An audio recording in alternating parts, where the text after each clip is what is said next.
Hello guys, நாம் இந்த வீடியோவில் எதை பற்றி பார்க்க போகிறோம் அப்படின்னா, முன்னாள் முதலமைச்சர் ப்ளஸ் இந்நாள் எதிர்க்கட்சி தலைவரான எடப்பாடி பழனிசாமியின் பேரில் 14 பினாமிகள் சிக்கினார். இதை பற்றி தாங்க இந்த வீடியோவில் நம்ம முழுமையாக பார்க்க போகிறோம். நீங்கள் நம்ம சேனலுக்கு புதியவர் அப்படின்னா நம்ம சேனலை சப்ஸ்கிரைப் பண்ணி பக்கத்துலேயே ஆல்னு ஒரு பட்டன் இருக்கும், அதையும் கிளிக் பண்ணி வச்சுக்கோங்க. அப்போ தான் நான் போடக்கூடிய ஒவ்வொரு வீடியோ வந்து பார்த்திங்கன்னா உங்கள் மொபைலுக்கு நோட்டிஃபிகேஷனாக வரும் ஃப்ரெண்ட்ஸ்.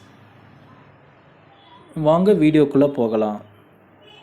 எடப்பாடி பழனிசாமி வந்து பார்த்திங்கன்னா தனது உறவினரான சம்மந்திக்கிட்ட வந்து பார்த்திங்கன்னா ஒரு 30,000 கோடி பணத்தை வந்து பார்த்திங்கன்னா மறைமுகமாக கொடுத்து வச்சிருக்கிறதாகவும் ஒரு செய்திகள் வெளியிட்டிருக்காங்க.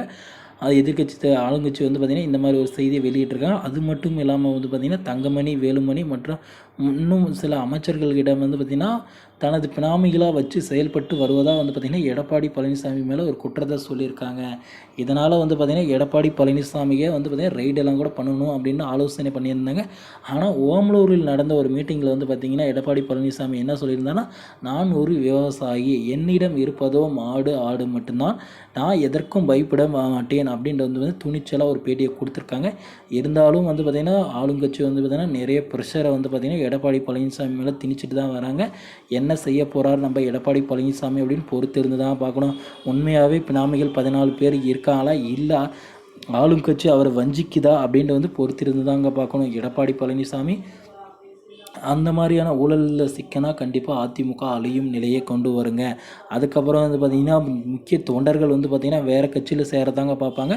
ஓபிஎஸ்ஓ இல்லை டிடிவியோ சசிகலாவோ கூட இணைய மாட்டாங்க. ஒருவேளை திராவிட முன்னேற்ற கழகத்தில் கூட இணையத்துக்கான வாய்ப்புகள் இருக்குங்க. இதில் முன்னெடுத்து தாங்க வந்து பார்த்திங்கன்னா நம்ம ஆளுங்கட்சி ஏதாவது சதி செயல் செய்யுமோ அப்படின்ட்டு வந்து பார்த்திங்கன்னா பல்வேறு தொண்டர்கள் வந்து பார்த்திங்கன்னா எதிர்பார்க்குறாங்க. ஆனால் இது வந்து நிரூபிக்கப்பட்டால் கண்டிப்பாக எடப்பாடி பழனிசாமியின் எம்எல்ஏ பதவி பறிக்கப்படும். உடனடியாக வந்து பார்த்திங்கன்னா அதிமுகவோட பொதுச்செயலாளர் பதவியிலிருந்து நீக்கப்படுவார். அடுத்தடுத்து வந்து பார்த்திங்கன்னா பல்வேறு மாற்றங்களை வந்து பார்த்திங்கன்னா அதிமுகவில் ஏற்படும். அதிமுக கட்சி அழிஞ்சு கூட போகலாம் அப்படின்ற செய்திகள் வந்து பார்த்திங்கன்னா அரசியல் களத்தில் வந்து பார்த்திங்கன்னா சூடு பிடிச்சிட்டு வருதுங்க. இதனால் கூடிய விரைவில் என்ன நடக்கும் அப்படின்னு அனைவரும் எதிர்பார்த்துட்டு இருக்காங்க. எடப்பாடி பழனிசாமி உத்தமரா, இல்லை வந்து உண்மையிலே 14 பினாமிகள் இருக்காங்களா அப்படின்ட்டு வந்து பார்த்திங்கன்னா ஆளுக்கு ஒரு யோசனை சொல்லிட்டு வராங்க. என்ன நடக்க போகுது தமிழக அரசியலில் வெயிட் பண்ணி தாங்க பார்க்கணும். ஓகே ஃப்ரெண்ட்ஸ், வீடியோ உங்களுக்கு பிடிச்சிருந்தது அப்படின்னா நம்ம சேனலை சப்ஸ்கிரைப் பண்ணி பக்கத்துலேயே ஆல்னு ஒரு பட்டன் இருக்கும், அதையும் கிளிக் பண்ணி வச்சுக்கோங்க. அப்போ தான் நான் போடக்கூடிய ஒவ்வொரு வீடியோவும் உங்கள் மொபைலுக்கு நோட்டிஃபிகேஷனாக வரும் ஃப்ரெண்ட்ஸ். தேங்க்யூ.